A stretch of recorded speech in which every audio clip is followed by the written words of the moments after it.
Coming up next on Access Framingham TV, Ireland, with my guest Anne-Marie Rakovic. Stay tuned.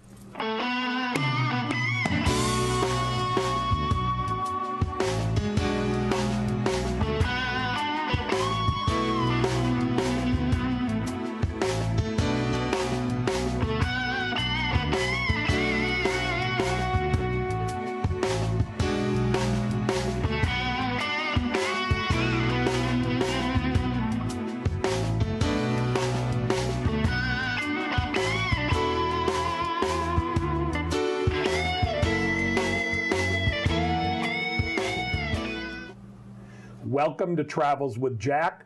I'm your host, Jack Barron.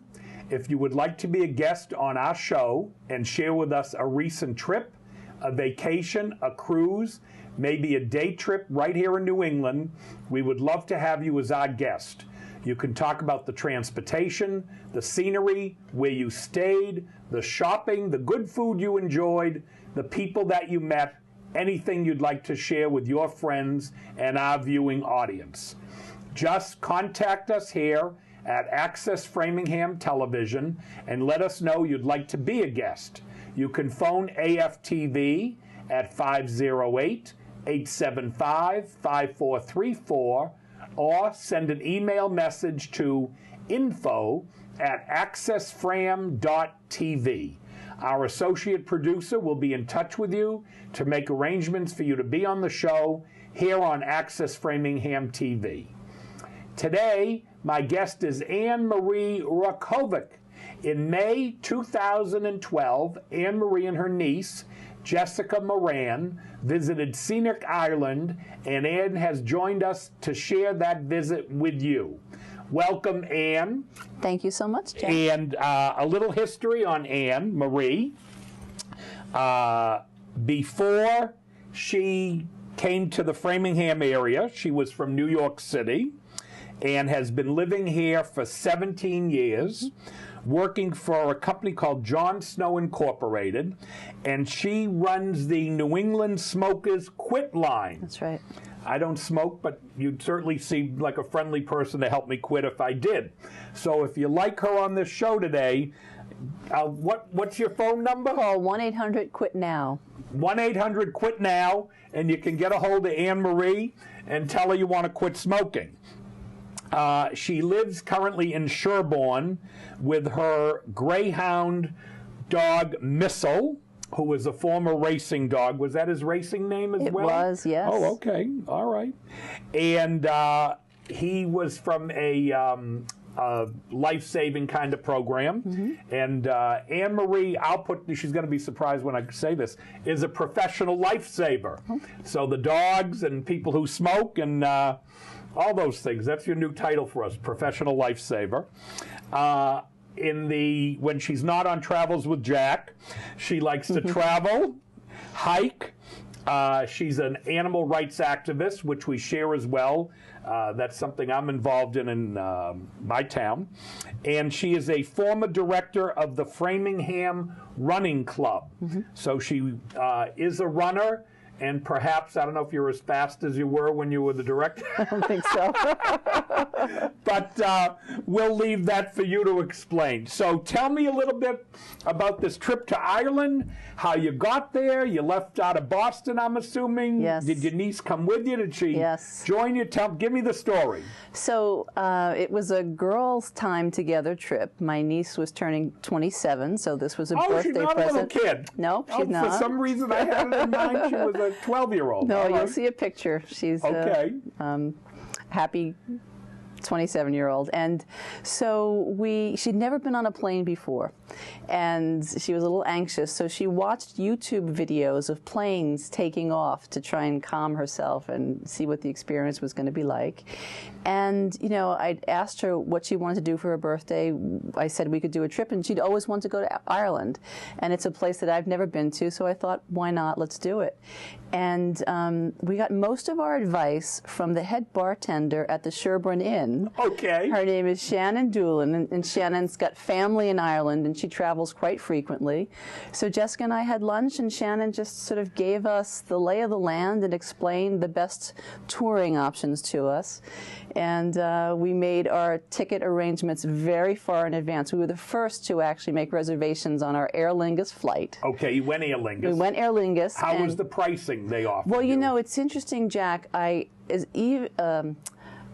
The pricing was okay, but if you follow online different ticketing agents, we used kayak.com. Oh, yes, I know them. Yep. We paid more because we bought our tickets sooner rather than later. Okay. Because as the flights get closer to the takeoff time, they start dropping prices to get a full Sometimes, though, seating. they can get very high. Yeah. Toward the end too. Yeah. So you take a chance either way. We paid about $75 each more than the cheapest price I saw. But anyway, Aer Lingus was wonderful. The flight was easy, and Jessica did have a glass of Chardonnay to sort of calm her nerves on the flight, and that worked very well. I remember, I don't know if they still have it in the Irish airport.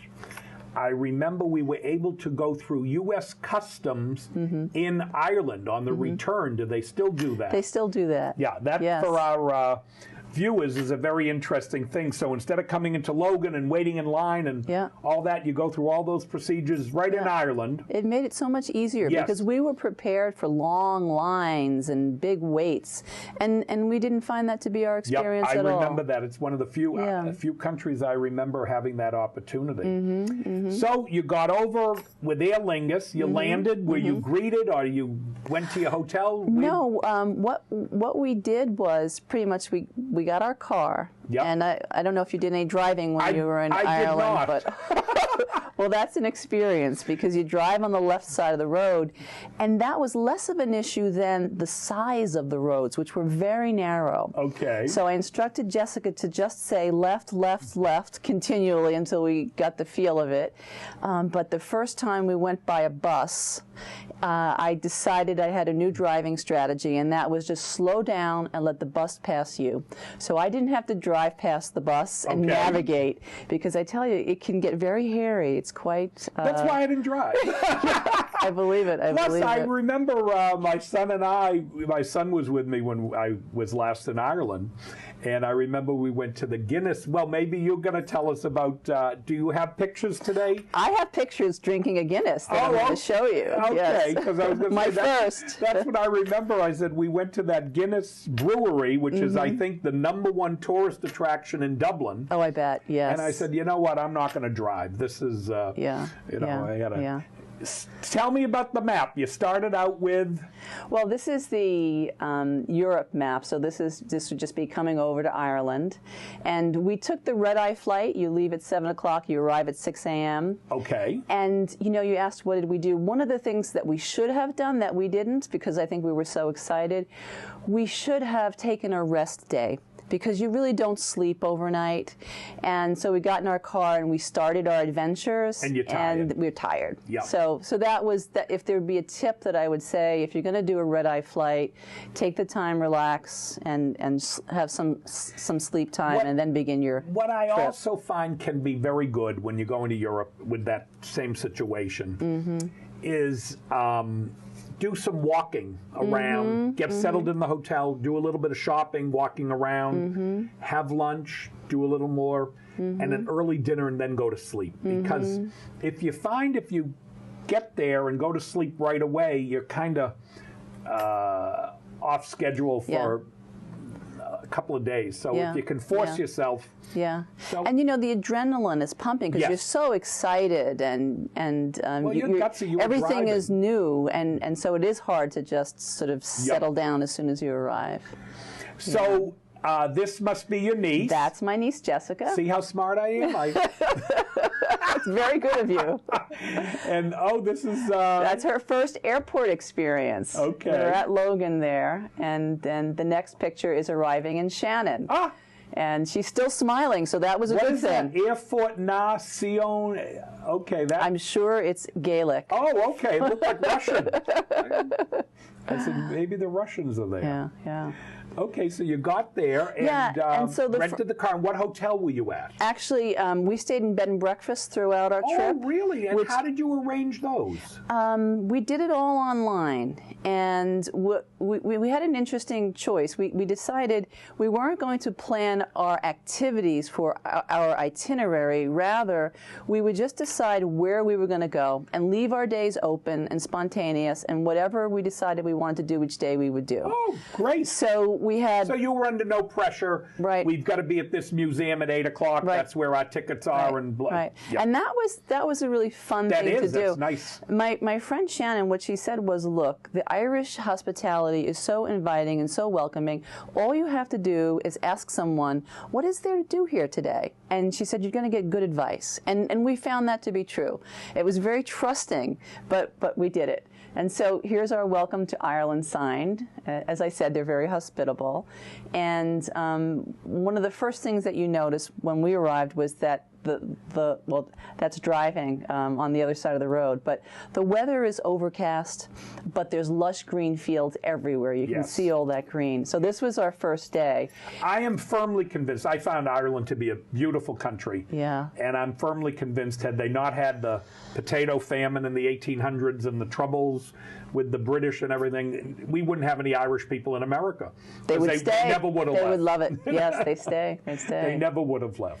So that was one of the only times that we had an overcast or a little bit of rain. Oh, really? And it was quite unusual. And there's one picture that I'll show you. What the Irish did was paint, because when it rains, they don't have the opportunity to paint their buildings, their farms, their businesses. And so everywhere people were painting because we had such extraordinary weather. It was May and it was 80 degrees. Wow. And it pretty much stayed that way throughout. So we were just in T-shirts. That is unusual. For that time of year. Yeah, yeah. So the bed and breakfast, this is it, or no? Well, this actually, is a restaurant. What? This is interesting. This is Dirty Nelly's. We're coming out of Shannon Airport, and we're heading south, going down to County Kerry, or actually Kilfinane. Our first stop is the Animal Welfare League. And someone said to me, you have to go to Dirty Nelly's. And now, I lived in New York City for 9 years in the Bronx, and there's a Dirty Nelly's in the Bronx. Oh, really? And so I always wanted to go. Unfortunately, this was 7 a.m. in the morning. They were closed. Okay. But I had to get a picture at Dirty Nelly's, and it's one of the oldest tavern establishments in Ireland. And so it's pretty famous, Dirty Nelly's. Okay. Yeah, yeah. So we make our way down to the Animal Welfare League, and this is Marion Fitzgibbons, and she is the co-chair of the Euro-American Greyhound Consortium. And and Missile is a member? Well, you know what? The other co-chair is Louise Coleman, who is the director of the Greyhound Friends Rescue in Hopkinton, where I adopted Missile. Okay. So I was very eager to meet Marion. I'd heard her speak at international conferences. And the thing about Ireland is that they don't have animal protection laws. Really? So she had been involved in rescuing greyhounds after communicating with Louise, and we went onto their property, and they have all kinds of animals. And I was just so impressed with it's a volunteer, completely volunteer outfit. Just impressed with what they're able to do to save animals. Was this driving forces to go to Ireland? Well, this was on my list. Okay. Yes. Between Jessica and I said I wanted to go to the Animal Welfare League. I wanted to see a castle. I wanted to do some hiking if I could and hear good music. Okay. She wanted to experience the culture and do some shopping. Okay. So we organized our trip around trying to find those things to do.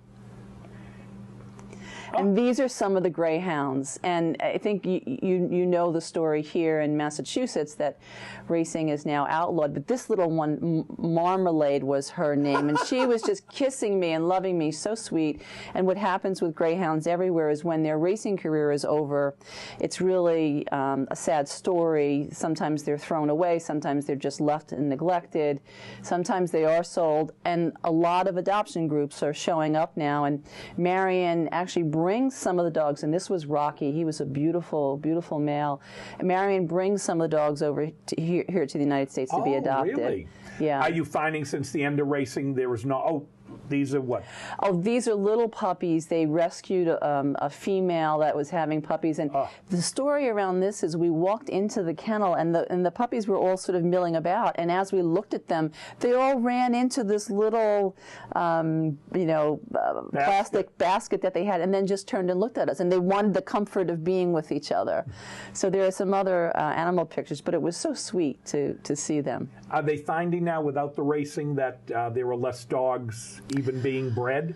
Actually, no. No, that's not the case. What's happening is we're seeing this recycling. Like, Missile came from Florida up to Massachusetts, and we see dogs coming from other places. And sometimes what we've heard from Massachusetts is that the breeders have just moved, and they're going international because there are places, again, that don't have animal protection laws, like China.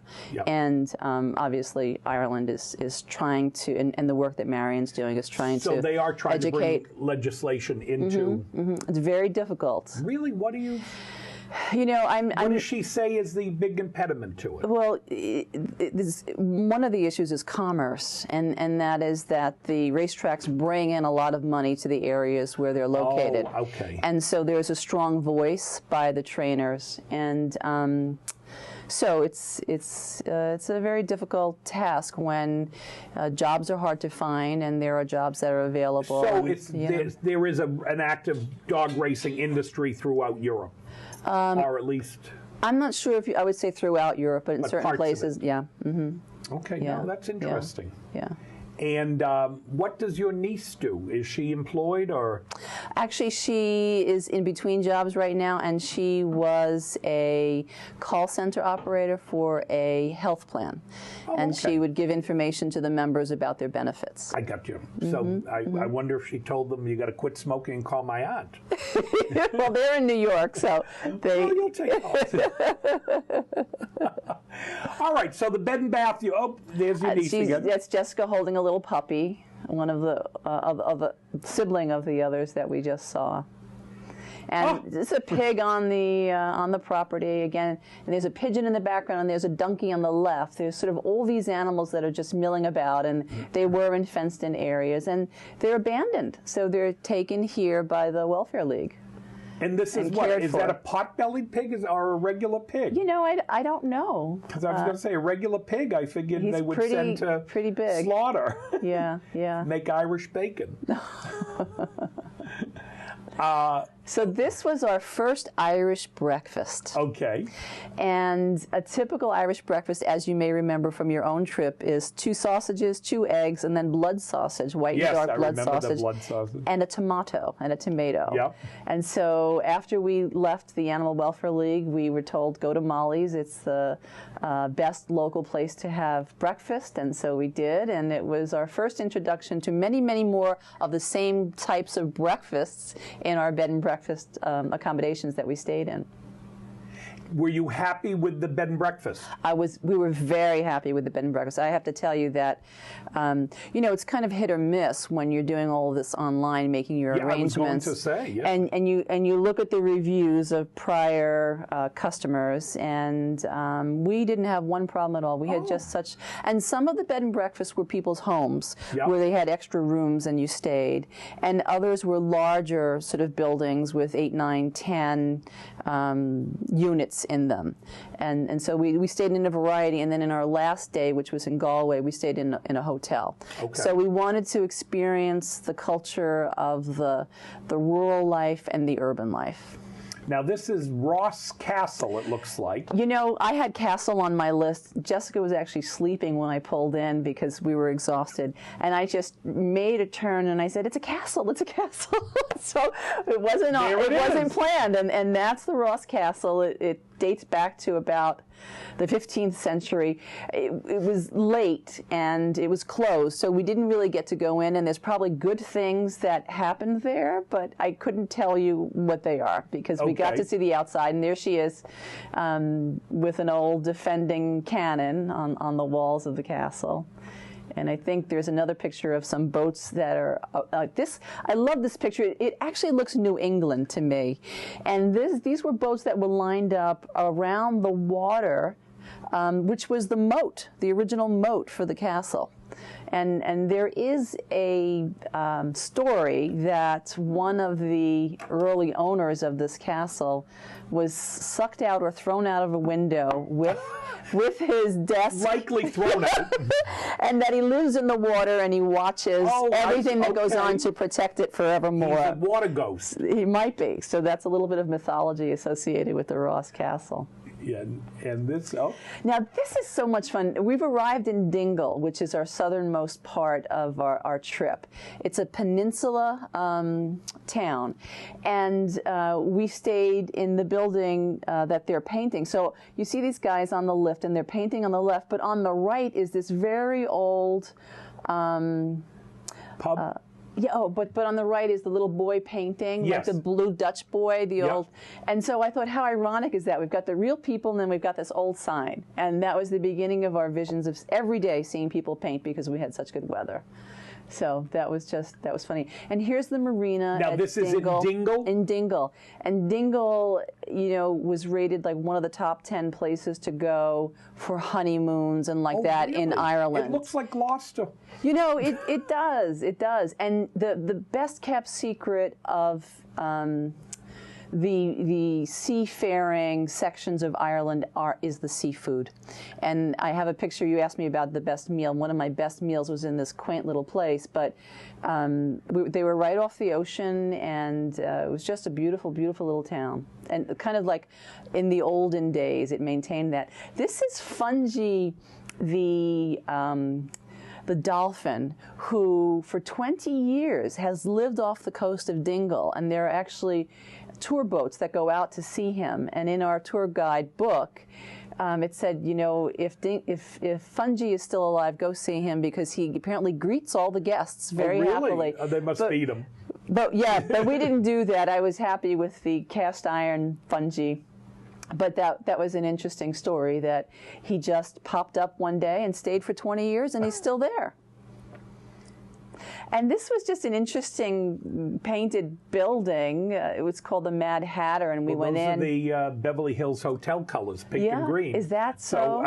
Yeah. Well, they make the kind of hats that you see in all of the royal weddings, where there are all these different kinds of shapes.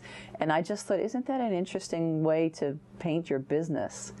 So it was kind of fun. Now, here's a fun story. This dog runs up to us on the beach with a rock in his mouth and drops it at Jessica's feet. And so she begins to play fetch with this dog. He wanted to play with the And rock. he was just the sweetest little dog. And all throughout Ireland, this very same dog followed us, because everywhere we saw this black and white dog. And I think it was some sort of an Irish shepherd kind of dog, or Irish, what do they call it when they... a herding dog. But they were just everywhere, and all of the animals were so friendly. It was amazing. Well, the dogs are usually nice. I shouldn't say always, usually. Yeah. And that's just, first day, having a little sun on the beach. Nice setting, and looks like a nice beach. It was beautiful. This is still Dingle. This is still Dingle, and it's just pristine everywhere you went. Yeah. Okay, here comes the calamari story. Okay. So this is just lunch, the Stonehouse restaurant. If I had millions of dollars, I would fly a plane once a month to go to Ireland, to go to Dingle, to get calamari. I'd never had such fresh, wonderful calamari in my life. That was my best meal, and it was like €7 or €8 compared to some of the fancy restaurants. What did they do that made it so fabulous? I don't know. I think they just went and caught the... Now, was it fried? It was lightly battered and deep fried, but it was probably so fresh they might have caught it that morning. Do you know what I mean? I do. And it was a one. And Jessica had a fish and chips meal, which she also liked. And that was one of the things that we wanted to do, is have real authentic. And Dingle is known for their seafood restaurants? I don't know if they're known for it, but the fish is so fresh. And it was spectacular. I was surprised. Simple meal. I didn't go to the beach at all when I was in Ireland. I forget what month we were there, but the sand looked very inviting. Where that photo was of you on the rock. Yeah. that it makes me think maybe that area is a nice beach town. Yeah, I would have stayed in Dingle for a couple of days. You know, you can go back. I think I will. You'll go back. That was another sort of lesson learned, that we you know, you want to see a lot. We had a week, and so we went from place to place to place, and we spent a lot of time driving. But Dingle, I would have stayed in for a few days. Yeah, we found ourselves forcing ourselves to leave so that we weren't driving in the dark to get to our next destination. You may also find you'll want to do. You may say, okay, I want to go to London. Mm-hmm. And you may say, you know what, we're going to fly Aer Lingus. We're going to spend 2-3 days in Dingle, and then we're going to go back and fly on to London. You kind of can revisit the places you want to and tie it in with another trip. That's a great idea. Yeah. That way, you know, you're doing kind of that and something new. Yeah. Yeah. Yeah, that's wonderful. So that's just a shoreline picture. It was just a beautiful, beautiful day. And you mentioned the potato famine.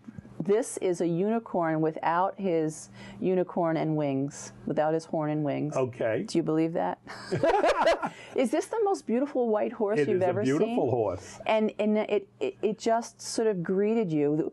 He's on the property at the front end of sort of walking up this big hill that is the Potato Famine Museum in I didn't Dingle. even know there was, okay. Yes, and so we learned all about where people lived and the issues around the potato famine, and I was captivated by this animal, and we stood there just watching for, you know, quite a long time. And, you know, that's a theme, I think, in Ireland, too, that there were these very peaceful experiences with and friendly with the animals. So, and this was a shot looking down at, we were sort of on an upper level of a mountainous range drive, still in Dingle. But look at that crisp blue water just crashing against the rocks, just beautiful. So Jessica's last name is Moran. Yes, yep. And she could pass up the picture. We had quite a good time imagining all her cousins that owned this place and that place and whatever place whenever we passed a place called Moran's. So that was a lot of fun. Now here after we leave Dingle, we head north to another town called Doolin. And from Doolin, we get on a ferry to one of the Aran Islands. And this is Inisheer or Inishoor, the smallest of the Aran Islands. And you see that there are bicycles there. The only modes of transportation on the island are walking, horseback, or bicycle riding. Oh, no motorized. Okay. Nothing motorized. So we did take a horse and buggy ride. Yep. And went through most of the town, met some interesting people. And I had said to you that one of Jessica's wishes was to get an authentic Irish sweater. And so here she is with the horse from the horse and buggy. And this is an interesting picture. This is the shipwreck of a cargo ship from Shannon called the Plassey. And in 1965, it crashed on the shores of Inisheer. It looks a lot older than that, really. It's all rusted. Right. Mm-hmm. But the most interesting thing that our horse and buggy guide, Raymond, told us was that the ship had clothing as part of its cargo, and they had shoes. And the Aran Island population didn't have shoes in 1965. They were introduced from this shipwreck. And the Aran people went out on sort of a dinghy to get the crew and all the things that had dropped out of all of the cargo that had dropped out of the ship, and they hoisted everything back. They sort of saved the crew and they saved the cargo, so they gave them all the contents of the ship. But they didn't have shoes in 1965, and they had just recently gotten electricity. So it was really very It's a remote, and these were clans, Irish clans that lived there. And the thing about Jessica's sweater, when we get to that picture, is that each clan has their own stitch. So when we bought this sweater on this island, the sweaters there because they had nothing else to do. Okay. They were really sort of living in and of themselves. They were subsistence farmers. Are they still known for that? And here she is with the most lovely. Now, does she look like an Irish lassie or what? The most lovely sweater, sort of like a cape. And these are all handmade. Handmade on the Aran Island that we were on. The family lived there, and even our guide said that his grandmother knits the sweaters. years. And so this is handed down from generation to generation. And sometimes they'll alter the weave and sort of make it a little bit more distinct. But each clan. Do you remember what you might have paid for that? You know, Jessica purchased it. I'm going to say something like €30. Oh, it was so very not a reasonable. lot of money. No, very reasonable. Now, did they raise sheep on the island? Yes. As well? Oh, so they grew their own wool. I do have a picture of one sheep. We have tons of pictures, but I didn't want to overwhelm. So they were self-sufficient. They grew the animals. They cut the wool. Yes. And made the thread and knitted the. Yes. Oh. Yes. Yes, and they looked for tourists like us to come over. Well, that's all right. You got to sell the stuff to somebody. And it's exactly what she wanted, and I had a very happy niece that she got what she wanted. I do remember seeing several nice stores in Ireland with the different sweaters, and now that you mention it, you know, I just didn't know that they were connected to a particular clan that had its own. The authentic Irish, because then there are those that are made with Aran wool, but in machine made. Okay. These were handcrafted by the clan that lived on this particular island. Now, this is so amazing to me. Here's a shot of, we're still on this island, of what the terrain looked like. It's almost all rock, and you can imagine, how did these people live here? And then the next shot shows they chop up the block and the rock, and then they make these pathways. So they were property markers, and they were also like roads. And then once they removed all of the rock, you now have the grass, and that's where they would plant, and they have all of their crops, and then they have their sheep and cows grazing in other locations. But it was just amazing to me. And then they build some of their houses, a stone house just like that restaurant. Yep. And then the next house is actually the parents of our guide, the horse and buggy guide. And he was going to be building a house adjacent to his parents because the families sort of lived together in generations. And it was just quite a lovely trip. And what picture would be, it would be incomplete not to have a rooster. It's a great close-up. It's a great close-up. Beautiful. Yeah. And they were just wandering about. And there's your sheep, Jack. Yep. Yeah. Recently shared. I think so, because he was quite thin. Yep. Yeah. And that was your niece's sweater right off of him. So you got there by boat, kind of what, a ferry? Yep.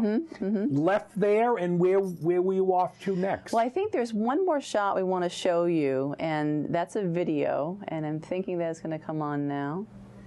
Okay. Well, we'll wait till they... Oh, nope. Oh, the Guinness shot. Oh, okay. So my instructions from my friends were, Anne-Marie, because I drink a glass of wine. I don't drink beer at all. And so they said, Anne-Marie, don't just have one, have enough to have fun. So those were my marching orders. This is my very first Guinness I'd ever tasted in my life in this small pub on this Aran Island. And I was so amazed. It tasted sweet and creamy, and it's room temperature. It's not really that cold. But I very much enjoy. And there's Jessica having her birthday Guinness. Okay. It was very nice in this little pub. And so we went on. My wife makes short ribs of beef with Guinness. Do you know, they have so many recipes with Guinness. Yes. Yeah. They make mustard. They make barbecue sauce. Well, probably the. I'm telling you, her short ribs are fabulous, and she makes them with Guinness. I believe it. Yeah. Very tasty. Oh, I love that. Yeah. This is the video. I'll tell you about it.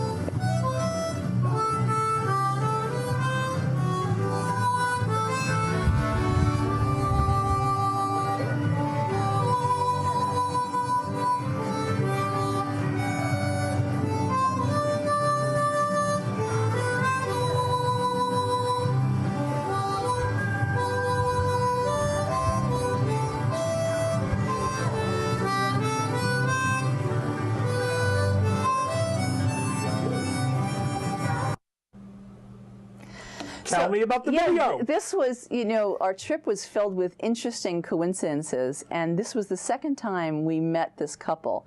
And they were an Australian couple, and he was in search of his ancestry. Okay. And looking for his great-grandfather's property. And so when we dined with him, we had lunch in the pub, and what he said was that the day before, he had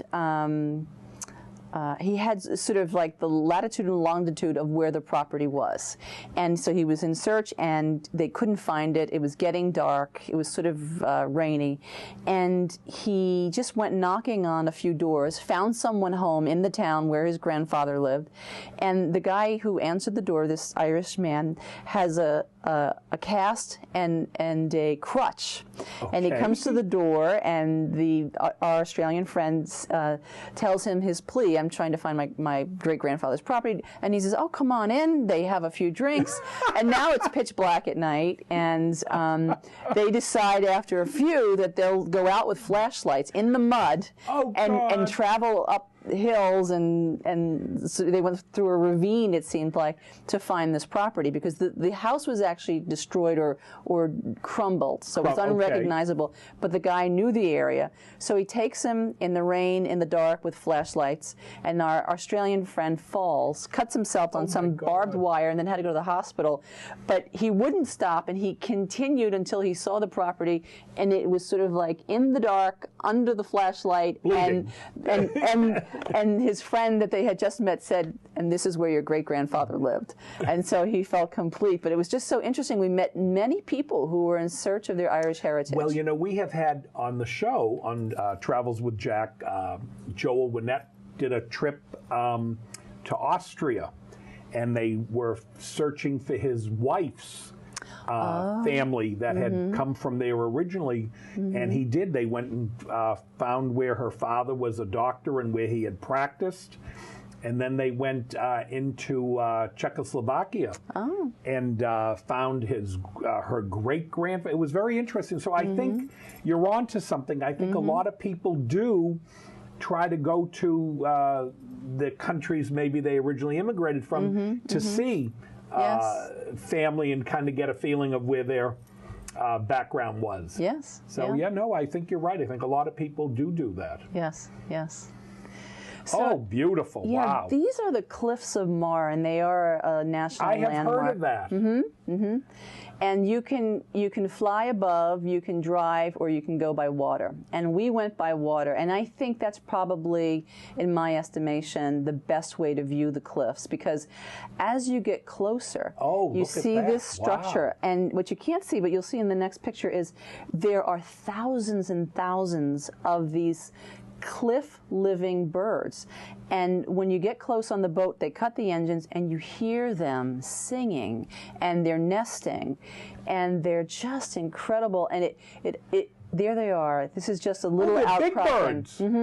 It's just a little outcropping, but when I tell you there are thousands and thousands, and they circle around and they just sing, it's almost like a majestic feeling. Eat fish? Are they fish-eating birds? Yes, okay. yes. You can see them. They'll dive into the water, but then they live up in these cliffs, and they find little ledges and homes, and so it's quite an interesting experience. I have heard of those cliffs. Oh, Cliffs of Moher, yeah. Look spectacular. And now, so we've left Doolin, and we've left the Cliffs of Moher, and we headed north to Connemara, which is also a state park. And this was, I wanted to hike, so I have one of my hiking poles, and these are small cliffs, but these are the cliffs of Connemara that I'm walking, which were, I tell you, a stone's throw from our bed and breakfast. We arrived, we sort of got freshened up, and went out to watch a sunset. And we had there's our beautiful sunset in Ireland, and it's just, every moment was refreshing and breathtaking. It was really, These really are very some special. great photos. Thank you. Thank you. And so now one of Jessica's things to do on her list. Are these Clydesdales? No, these are actually like trekking ponies. Okay. And you could pony trek or you could horseback ride. And so it was not necessarily on my list, Jack, but it was Jessica's birthday. So we did go horseback riding on the beach, and I had a great time. And we had a personal guide. It was just the two of us. And look at that water again. And so they had us in, you know, riding hats with Crocs and boots. I'm impressed with the sand because quite a few in the beaches in Europe, if you ever go like to Monaco, are very rocky, a lot of stones. They don't have that fine sand like I'm seeing in these photos. Yeah, yeah. So it's really quite impressive that the beach looks that nice. Yeah, yeah. It was a lot of fun, I must say. I stretched myself to do that horseback riding. Good for you. That's what you do on vacation. It's adventure and you try new things. No, look at me. They're ponies and I'm thinking they're big horses. But, So, you know, no trip to Ireland is complete without the purchase of a clatter ring. Okay. And so in a town next to Connemara is Clifton. And this is a picture of my ring that I purchased. Jessica also bought one, and I actually have it on today. And the picture to the left is the brochure from the artists who made the ring. Now, they convinced you, even though you were not Irish, that you should wear a... Yes. I wasn't expecting that to happen, but it was so romantic in terms of the culture. I fell in love with the jewelry. I'm a woman, you know, we do that. And who do I meet but the young man? It's a father and son, this place where we went. And I met the guy who made my ring. Now, in the United States, you can't get a clatter ring and meet the gentleman or the person who designs and creates your ring. And so we had this authentic Irish jewelry. And it was just such a lovely experience to work with the person who made it. It makes it feel, you know... personalized. Personalized. That's a great word. Thank you. Yeah, yeah. And so now we're leaving Clifton, and this is an interesting story about travel. We're back on the ferry, and for all of our travels, we had a GPS that we purchased with the rental car. Oh, okay. And Jessica had her iPhone, and we were comparing notes about where our next, you know, place to go was. And so little did we know when we left Clifton to try and catch the ferry to go to, we were on our way to Galway, that the GPS was taking us to a ferry station. And the thing is, the GPS doesn't know what the schedule for the ferry is, so we could have driven all the way there and never have made the right time for the ferry. And as it turns out, we made it by just a hair. Okay. And we got on this ferry and we headed over to Shannon, back to Shannon, because we were eventually going to go back to Galway. And we had one sort of scary car experience when we did that. You know, we're in these back roads because the GPS just... You're very gutsy to be driving like that. Well, so the greenery is like this, and you're on a narrow, really one-way road. And we're going up and down these little rises, and I was riding the brake because you can't see what's coming around the bend. And sure enough, there comes a white van. I was probably doing 40 miles an hour, and this was they have a mile per hour in kilometers, and so it was my 40-hour conversion, and the truck was probably doing 65, and we both braked. We're facing each other to the point where, you know, your brakes stop and now you're just skidding. And we stopped a couple feet from each other. Oh, my goodness. And he knew he was in the wrong and he had to sort of back up. But, you know, there's also hazard to travel is what I want to say. And you do have to be very careful and cautious. And with these narrow roads, I think... I didn't get too daring, but the GPS, we were at the mercy of the GPS, and it took us down this road. So that's the moral of my story: is just be careful no matter what. No, it's true. I'm always cautious, you know, driving, and especially for you being an American, driving on the left, you know, you're not used to it. But it's true. You keep going left. Yeah. So now we're in Galway, and here's where we stayed in a hotel. And this is called Eyre Square, and there are 14 flags for the 14 sort of clan families that lived there when Galway was first established. And I have to apologize in that I don't have a lot of pictures in Galway. I didn't know I was going to be on the show, Jack. Otherwise, I would have taken making many more pictures. So here we took an open top bus ride around, and the most spectacular thing to me that happened in Galway was, you know, it was a lot like the Village in New York, Lower Manhattan. Oh, really? Kind of bohemic. Very much so. Street performers. Oh, okay. And the the musicians were so good that they could have cut records. That's how good they were. And I was just completely drawn to listen, you know, for hours on end as we were walking down the streets. And they would do this interesting thing. They were young kids, mostly young men. And so you see three guys on poles that were probably the diameter of 6 inches that were in the ground in front of stores. Yep. And they'd be standing on top of them with a guitar, strumming the guitar and singing beautifully, melodious and great rhythm. And you think, how do they keep their balance on a little pole like this? And they seem to be expert at it. But the music was divine. And just another story about a coincidence. There was one show that we went to see, and I would highly recommend this for any of your viewers. It was called Trad on the Prom. Okay. And it was traditional Irish music and dance on the promenade at a hotel out of Galway. And I couldn't take pictures there because they don't allow you. But they'll be happy to sell you a CD. Yes, they would. Yeah. They would, and their music. You know, we bought a CD and we left it in the rental car. You can get it online. Yes, I have to buy it again. But the lead dancer... I always find that whenever they say you can't take pictures... You know why. You know why. It's because they want to sell them to Yes, you. no, that's absolutely right. The lead dancer for the group, the troupe, was the replacement for Michael Flatley in Riverdance. That's how good these really? performers were. And for those viewers who haven't seen Riverdance, I don't think it's playing around. Not anymore. They come back, but a terrific show, and Yes. that Irish folk dancing is unbelievable. Just so Yeah, you know, yeah. Anne Marie is sharing with you something I strongly recommend if you get to see it. It's just great. I would agree with you. It was one of the highlights of the trip. I Was believe this it. performance. I believe you it. know, and Yeah. and then the other. I loved Riverdance. I really was Yeah. mesmerized by Yeah. the dancing. Well, they copied some of what that you see in Riverdance, because Riverdance had about, I don't know. This is still in that. This is the Galway Cathedral. Oh, okay. It's just another shot that we had there. And so Riverdance had all these microphones underneath the stage so that you could hear the Yep. repetitive tapping.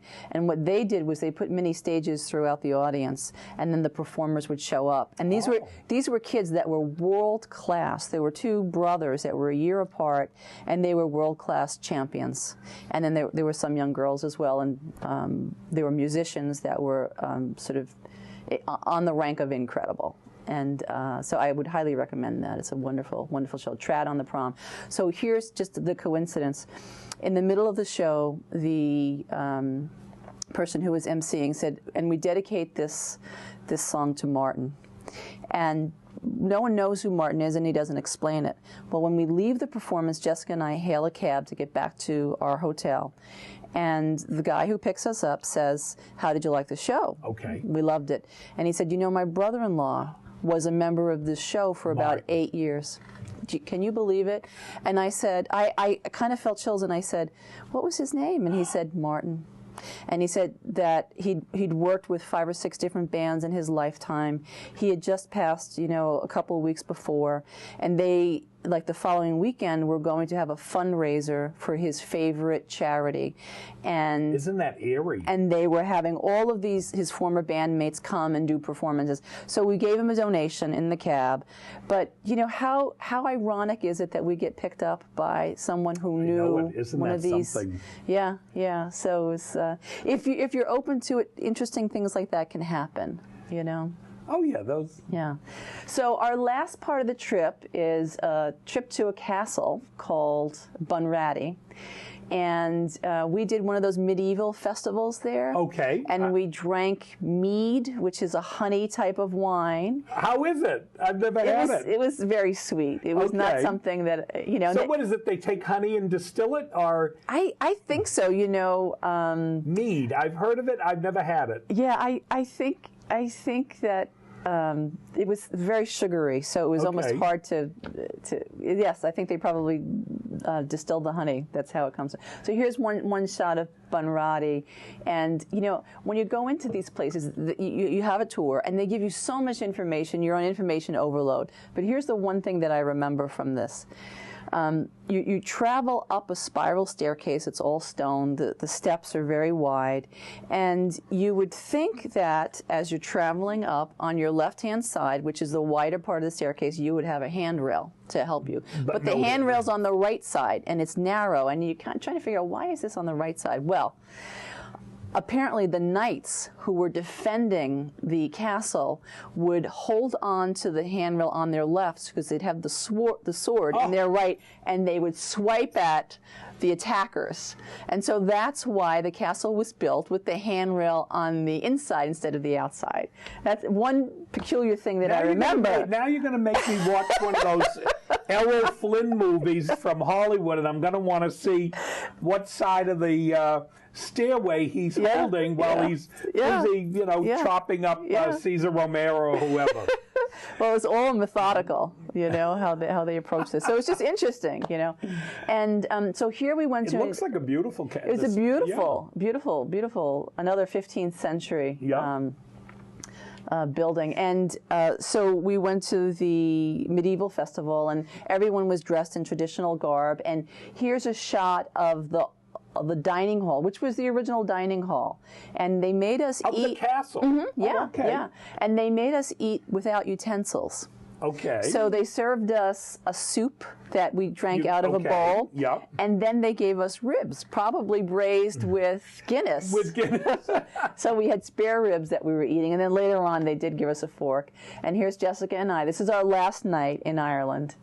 And it was just such a special treat. And so they had these musicians performing here, the troupe. Oh, in costume. In costume, and they greeted us at the entrance. They took us for a tour, and they were like bards. They were telling these interesting stories along with the song and dance. And one of my favorite pictures is a woman who is playing the harp, and there she is with a shadow behind. I took that picture, and I just think it's marvelous. And that's kind of like, there's happy in that, and there's music, and that was what our experience in Ireland was like. Now I have one thing. The other thing that we did at the Bunratty Castle is shop, because that's what we do when we go traveling. Don't make any excuses. Shopping is great. I brought back a little present from the Bunratty Castle. Can I open it and share with our viewers? Absolutely, you can, because you can never have too many of these. Oh, look at the fancy paper and everything. Well, it's green for Ireland. Oh! This is a handcrafted Liffey artifacts from Ireland. Oh, hold on, Anne-Marie. I'm going to get to it. Oh! A can opener. Well, thank you, sweetie. That's a beautiful gift for me. Watch, I'll bring it home and Mrs. Barron will grab it from me. What, you got a gift for me, Jack? Thank you. That's so kind of you. You're welcome. You're welcome. I hope you enjoy. You finished the medieval castle. And this is where? Just sort of an ending slide, a set of flags back at the airport when we were getting ready to board at Shannon. So you didn't get a chance to go to Dublin? We did not, because I think, like what you did, if we go back, Dublin is a trip in and of itself. A lovely city. And I think we both said we would go back. We enjoyed it so much. Good reason to go back. Yeah, for sure. This will give you a good reason to return. Sure. Oh, this was lovely. But I do want to ask you a few questions. So okay, great. You got back to the airport. And as I was talking about when we started the conversation, you went through customs there. Yes, that's right. And did you get a chance to do any shopping at the airport? Jessica did some. I had sort of given her all of my extra money so that she could buy some presents for friends. I didn't have that much left because we had planned it out well. And did you get Missile a gift? Actually, I did not. I'm so sorry. But Jessica has a dog, and his name is Zeus, and we did get Zeus a collar, an Irish collar. Oh, good, okay. So Missile has to have a special collar, so he didn't get one in Ireland. But he got lots of kisses when I got home. Well, your next vacation, I'm going to speak to Missile. Okay. And we'll make sure you put at the top of your list a gift for Missile. And tell me a little bit more. in the helping of the dogs, what are some of the things you're doing here in Massachusetts, and what else you might be linking with currently in Ireland in improving animal safety, so to speak? Okay. So one of the things that I do personally is I volunteer for Greyhound Friends, and I do their social marketing. So when they have announcements that need to go out over the internet, I design the materials and then send them out to everyone. But I'm also part of a lost dog search team. There are volunteers because greyhounds are at high risk of getting lost. If you can imagine, really? Okay. They're chasing rabbits or things. Or? Well, they're used to running out of doors and gates. Okay. So when you get them, they have to be socialized because they've never seen a house door. Yep. And when they see a gate, sometimes there is that inclination just to go wander. Yep. So they're not like a lab that will go out and then come back and know their way. Yep. Greyhounds are sight hounds. So if they see something of interest, they're after it. I got you. And then they've gone so far because they can go so fast, they don't know where they are. Oh. So they're a little different breed. So they're at high risk. So I work with a group called Greyhound Adventures, and they lead dog rescue searches. And so if we're in the area, a bunch of us get together and we go out and we try and search for the animals. And you'll have to put on them the little monitors today you can get. I think. You know, that you can certainly... Microchipping. Yes. Well, not only that, I think today they even have something where you can have your cell phone or something follow... like a GPS kind of thing? Yeah, I think they do it for children. No, I believe that. So your kids don't get lost.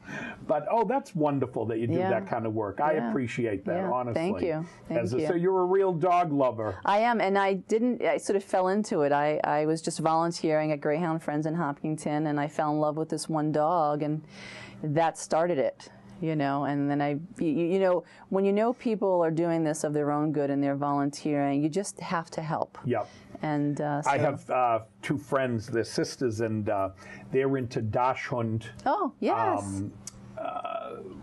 Adoptions, and they always, are rescuing a Dachshund or something, and I know it's a certain kind of person, I guess, who has that dedication. So I think that's wonderful, and maybe you'll put together a trip with other dog people with these interests. It'll be good. You go to another country and visit. It might be an interesting way to do some trips and tours, tie in this interest. And the cigarettes, I assume you're making progress. I see less and less kids smoking. We are.